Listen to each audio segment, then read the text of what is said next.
Hola, hola, buenos días, buenas tardes amigos de la Caja de Pandora. Estamos aquí en una nueva charla con nuestro amigo Jaume Campos. Jaume Campos es un gran terapeuta y formador en educación emocional, autor y comunicador y creador del método DEEP de bloqueo energético emocional profundo. En el 2009 escribe su libro 12 equipajes para un solo viaje, traducido al inglés y al valenciano. En el 2010 y 2011 participa en la New Life. Expo.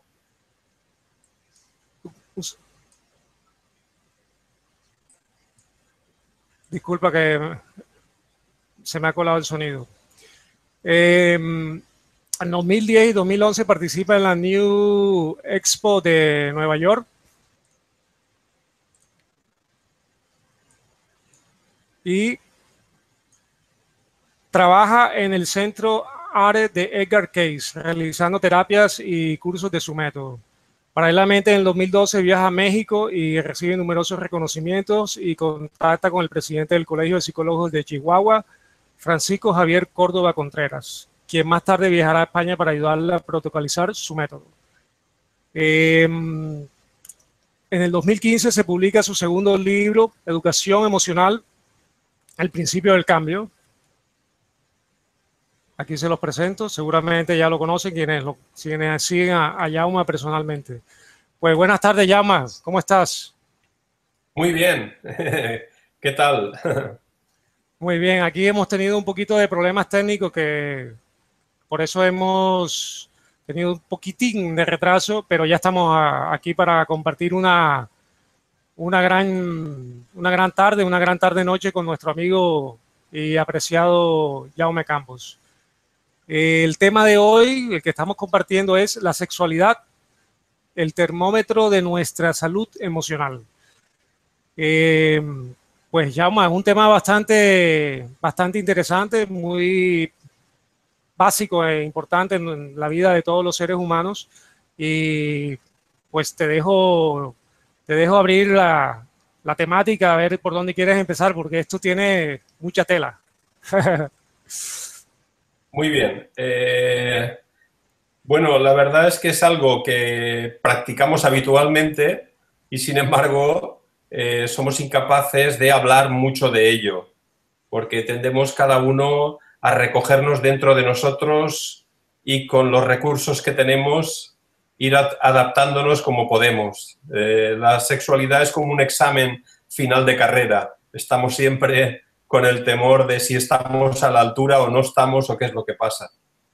Entonces, lo que tenemos que tener en cuenta en principio es que la sexualidad, el placer, tiene relación con nuestra parte emocional y especialmente con lo que llamaríamos el niño interno, que sería nuestra parte emocional de la infancia, se generó en nuestra infancia, ¿no?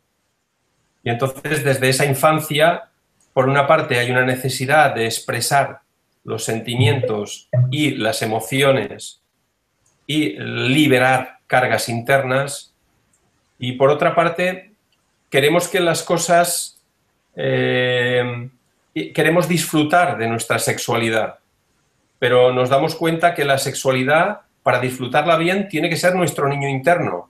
El niño y la niña, o el niño y niño, lo que sean, disfrutan, o la niña y la niña disfrutan de su sexualidad, pero tienen que abrirse y disfrutar. El problema es que cuando abres y empiezas a querer disfrutar, tenemos un gran problema. Y es que tenemos una serie de conflictos emocionales internos adquiridos, heredados y de creencias que se han colocado también ahí dentro, en nuestro interior, y que de alguna forma cuando abrimos al niño para disfrutar, también sale toda esa parte. Y empezamos a tener un buen conflicto emocional y sobre todo sexual. Sí, La, mira, esta introducción que, que has hecho, pues me recuerda mucho a Wilhelm Reich, que tiene una obra bastante amplia. Él es un discípulo, pero opositor de Freud. Y él habla de que habla sobre la teoría sexual, ¿no? Dice que la salud psíquica depende de la potencia orgástica, o sea, de la capacidad de entrega a la excitación sexual durante el acto natural del sexo. Su fundamento es la actitud caracterológica no neurótica de la capacidad de amar. La enfermedad mental es un resultado de las perturbaciones de la capacidad natural de amar y de relacionarse adecuada y satisfactoriamente con los demás. Sí, está claro que la sexualidad define mucho nuestra realidad, de cómo nos expresamos, cómo entendemos, cómo vivimos la vida. O sea, vivir la vida o cada función de la vida y cómo nos relacionamos con nuestra sexualidad es exactamente lo mismo, simplemente por una cosa, porque somos el mismo, la misma persona. Es decir, yo con el mundo, yo con el dinero o yo con cualquier otra cosa. En este momento estábamos hablando de la sexualidad y realmente la sexualidad define muchísimo y sobre todo es necesario que haya una buena educación emocional, que es lo que pretendemos, ¿no? Acceder a una buena educación emocional para aprender a distinguir internamente dentro de nosotros qué es la sexualidad, qué es la afectividad, qué es el cariño, qué es amar. Entonces tenemos que aprender a distinguir para saber exactamente lo que sentimos y lo que nos viene, de dónde viene y cuáles son nuestras necesidades. Tenemos que entender que la sexualidad es un medio de comunicación y además es un medio de comunicación compartido. No, la masturbación no, bueno, en algunos casos sí, en otros no, pero sí la sexualidad en relación con parejas, pues lleva ese mecanismo de compartir que muchas veces pues cada uno refleja lo que tiene. Si una persona vive siempre cerrado dentro de él, pues cuando tiene una relación sexual con alguien no se abre a conectar con la otra persona porque le cuesta muchísimo y lo que hace es mantenerse en su espacio y procurando alargar un poco la mano a ver si llega más allá de su espacio vital, ¿no? Y se abre un poquito más, pero simplemente a ese nivel. Pero no puede salir fuera de sí porque se siente incapaz por sus propios miedos y sus propias inseguridades, que sería lo mismo que trasladar esa limitación a montar una empresa, cambiar de país para vivir, generar un cambio en su vida grande. O sea, el orgasmo y los cambios en la vida y la evolución personal no tienen ninguna diferencia en cuanto a la materia, pero no cuanto a la explosión interna y el cambio interno. Bueno, Jaume, la clave hablaba sobre la masturbación, sobre que la sexualidad es un acto en el cual se comparte.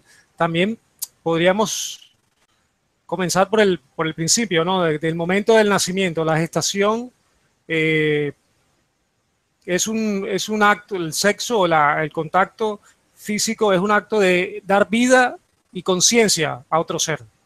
Es uno de los objetivos también del sexo. Y luego ese ser que nace, ese ser se desarrolla dentro de un ambiente y ese ambiente va, desde niño, va a determinar claramente su buena salud emocional y sexual. Partiendo de ese hecho, las primeras relaciones siempre son con el descubrimiento de su propio cuerpo y luego con las personas que tienen más relación directa, que son sus padres. Para ti, que en tu experiencia como terapeuta, ¿cuáles son las guías o los puntos que tú puedes iluminar acerca de esta relación y de estos comienzos? Como hablabas tú muy bien, Tote, las primeras relaciones, es que es un cambio entre vivir en un entorno, las primeras relaciones sexuales que se viven muchas veces en el propio entorno familiar, con primos, con hermanos, con amigos, con entorno familiar que luego se va abriendo más cuando uno empieza pues, a poder ir a casa de alguien, y encuentra a otra gente, o incluso cuando uno va moviéndose con compañeros o con gente de la misma ciudad, se va poco a poco ampliando, dependiendo de la edad, pues se va moviendo más. Lo has explicado muy bien, Tote, cuando se habla de... define mucho nuestra sexualidad. Nuestra sexualidad no, porque nuestra sexualidad es a descubrir. La sexualidad no está descubierta. La sexualidad tenemos que descubrirlo. Y ese es el encanto de la vida, el poder descubrir esa sexualidad, saber cuál es nuestra realidad interna, porque lo que sí que hay es toda una estructura adquirida desde el momento de la concepción. Luego, cuando la relación que tenemos con el padre, sabemos perfectamente desde mi experiencia y a nivel científico también hay cosas que los psicólogos han ido... Esa relación que hay entre la relación del padre, si yo como hijo tengo muchas decepciones con mi madre, o en un momento dado creo que mi madre es algo muy especial y luego me cae del altillo donde está, donde la he puesto yo, pues entonces me genera una decepción interna que a la hora de tener relaciones con las mujeres, con la parte femenina, pues ¿qué ocurre? Que yo, por una parte, quiero a esa chica y por otra parte hay una parte más inconsciente que se abre cuando yo quiero tener una relación con esa persona que me genera una sensación de inseguridad porque no sé exactamente, como es inconsciente, no lo veo conscientemente, pero hay una sensación de a la vez como un amor-odio o una sensación de reacción. Y también puede pasar con los hombres, ¿no? En la situación con los hombres, la relación con los padres y la parte masculina. Aunque tenemos que tener en cuenta que cada persona, sea hombre o mujer, conlleva una parte masculina y una parte femenina, ¿eh? Estoy generalizando en cuanto a cómo repercute lo que hemos vivido en nuestro entorno. Y por eso las primeras relaciones afectivas están en el entorno. Si tenemos un entorno afectivo, un entorno que expresa lo que siente, nuestra capacidad de podernos abrir o nuestras posibilidades, porque luego al final los niños harán lo que harán, porque eso depende de cada uno, de sus circunstancias, y no solo, es lógico que el entorno forme parte o sea, tenga mucho valor el entorno, pero al final lo que cada uno haga no siempre es exactamente lo que hay en el entorno. No depende exactamente del entorno, pero sí que en el hecho de que una pareja, un padre y una madre, no se expresen, los niños también van adquiriendo esa parte de la información de no se expresan, pero a veces se van a un rincón y hacen cosas, pero las hacen aparte, no están con nosotros, no se dan ni un beso, o sea, otros están siempre jugando, es que depende. Y esa información sí, también no tiene, también es una información que nos llega. La información más complicada es la información inconsciente, la que no se ve, la que por dentro hay un sentimiento hacia la otra persona, pero por fuera hay una expresión contraria incluso a la sensación de lo que se está sintiendo dentro. Yo te quiero por dentro, pero por fuera pues no me gusta que lleves gafas y empiezo a decirte cosas y voy como de alguna forma atacándote. Y entonces genero como un cristal entre tú y yo que me impide disfrutar de ti y disfrutar de la vida. Ya. Bueno, sí es importante el tema que apuntaste sobre la energía, y para mí eso es básico en este punto, en el punto de la sexualidad, en el cual somos energía femenina y energía masculina todos, tanto hombres como mujeres. Tenemos, a través de esa entrega de nuestros padres, tenemos la energía femenina y la yin y la energía masculina yang, con lo cual todos somos hombre y mujer, aunque biológicamente, físicamente, tengamos un carácter físico determinado de hombre o de mujer, pero energéticamente contenemos las dos energías.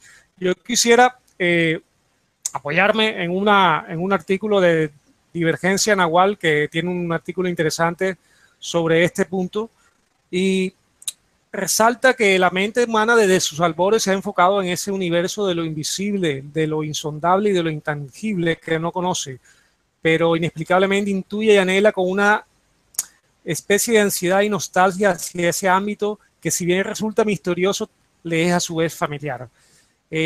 Continúa diciendo que desde los tiempos prehistóricos la sexualidad se ha experimentado como un medio, nexo o puente para remediar la ruptura con ese universo inhóspito, pero irresistiblemente atractivo, que el tiempo y la herencia cultural nos indujo a llamarlo Dios, llamado Dios por las religiones.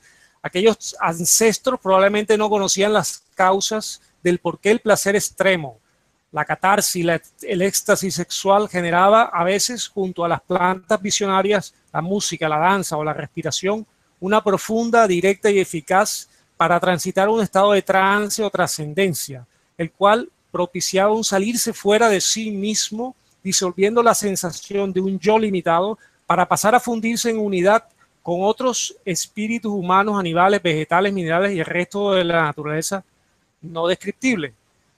Esto es importante de resaltar porque lo que muchas tradiciones, el Tantra, por ejemplo, que es una tradición muy antigua de Oriente, nos ha querido mostrar durante toda la existencia de su legado, es que el sexo es un puente para entrar en comunión con lo espiritual. Se presenta como una herramienta, como un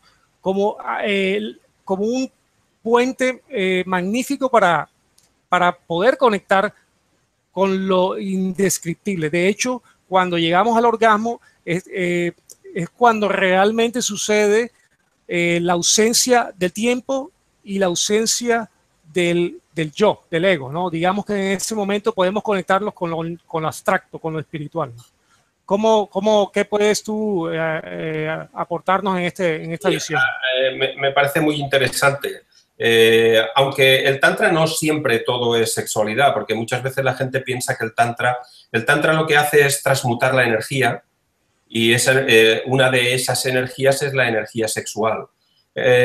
Lo importante de la energía sexual, que es lo que estabas hablando tú, es que en el momento del orgasmo, para llegar a ese orgasmo hay que soltar, hay que permitir el descontrol.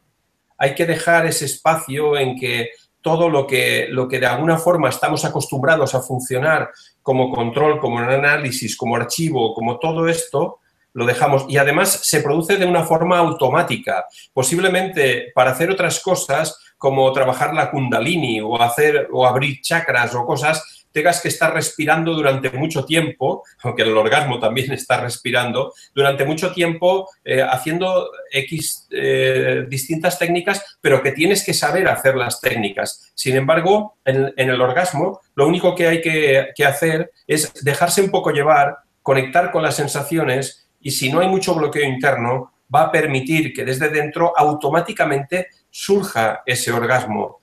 Y es una de las cosas más alucinantes del ser humano, es como un milagro que se produce automáticamente, sin grandes pretensiones, sin grandes mecanismos, ni técnicas, ni cosas, con una facilidad muy grande. El problema del descontrol del ser humano es que asusta al ser humano el descontrol. Y el descontrol, tú lo puedes llevar, el descontrol al producir el orgasmo en la sexualidad, tú lo puedes llevar al nivel que quieras. Es una energía más que está ahí, muy potente, y que tú la puedes, según como tú estás, tú la puedes llegar a transmutarla de forma en que el semen no entre dentro de la vagina, por ejemplo, si es el caso de un hombre y una mujer, que no entre dentro, sino que se transmute esa energía hacia arriba, pasando por el canal central y salga y se abra hacia el universo, ¿no? Y se transmute esa energía en otro nivel un poco más espiritual. Pero también es importante recalcar esa sexualidad diaria nuestra, esa sexualidad del día a día, del hecho de que nos cuesta muchas veces mejorar esa sexualidad porque nos da vergüenza decirle a la otra persona que me apetece más esto o aquello. También es importante el poder enfrentarse a esa sexualidad diaria de cuál es mi deseo, cuál es mi ilusión, mi imaginación, lo que le contaría o lo que le diría y que no me atrevo, pues porque tengo miedo a a la respuesta o a lo que crea de mí. Como cuando te pones una ropa o un pelo largo, haces cualquier cosa distinta y uno tiene miedo a que le cuenten por la calle, le digan algo, ¿no? Es esa parte de quiero estar ahí y quiero que las cosas no creen conflictos. Y bueno, es un poco ese nivel. A este punto que hemos llegado, me gustaría buscar el origen de este bloqueo, ¿no? De este bloqueo, de esta búsqueda de reconocimiento del placer y del mismo descontrol, ¿no? Para poder llegar a una potencia orgástica, porque el mensaje de Wilhelm Reich era muy, muy potente, tan potente y tan poderoso que fue encarcelado en Estados Unidos en los años 50. Sí, fue muy perseguido. Fue muy perseguido, claro. El concepto del pecado, el invento del pecado justificado como una moralidad represora y castradora con el celibato, la castidad, la perversidad, todo lo que tenga que ver con eso se consideraba obsceno, enfermo, y la idea freudiana de la subliminación de la libido, en fin, lograron desarticular esa energía tan poderosa que tenemos, que para Wilhelm Reich, que para mí es un maestro, dejó claro que esa misma represión nos restaba el poder de ser nosotros mismos, de tener nuestra propia autorrealización y poner todo en los demás. Al quitarnos esa mágica energía que disfrutamos todos los animales, de hecho los hombres somos animales, es lo primero que tenemos que entender.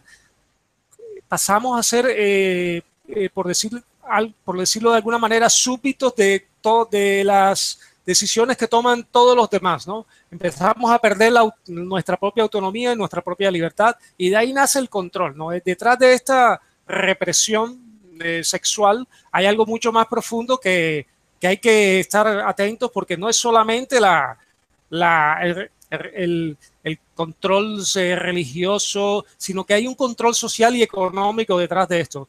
Piensa tú que una sociedad que sea capaz de desarrollarse sexualmente libre, sin ningún tipo de tabúes, que rompería completamente con todo el sistema que tenemos actualmente montado de prostitución, pornografía, y que es una clara muestra del desequilibrio y de la desarmonía que está desarrollando la humanidad. Ten en cuenta que lo que ocurre es que los valores emocionales y los valores sencillos de la persona están muy guardados, están muy enquistados ahí dentro, guardados, porque hoy en día, imagínate, por ejemplo, en la televisión la cantidad de propagandas diarias que solemos ver, y en los escaparates, en cualquier sitio, el bombardeo a nivel visual, auditivo o del tipo que sea, es impresionante. Entonces, todo eso nos lleva a la búsqueda de algo externo que nos venden como felicidad. El problema es que al final, cuando lo tienes, te das cuenta que no funciona y entonces te genera una insatisfacción interna y buscas donde no hay. Y como buscas donde no hay, no vas a conseguir. Entonces, el ser humano pues busca todo lo que son placeres, yo digo, sistemas de compensación. Es decir, un sistema de compensación no genera un aprendizaje. Un sistema de compensación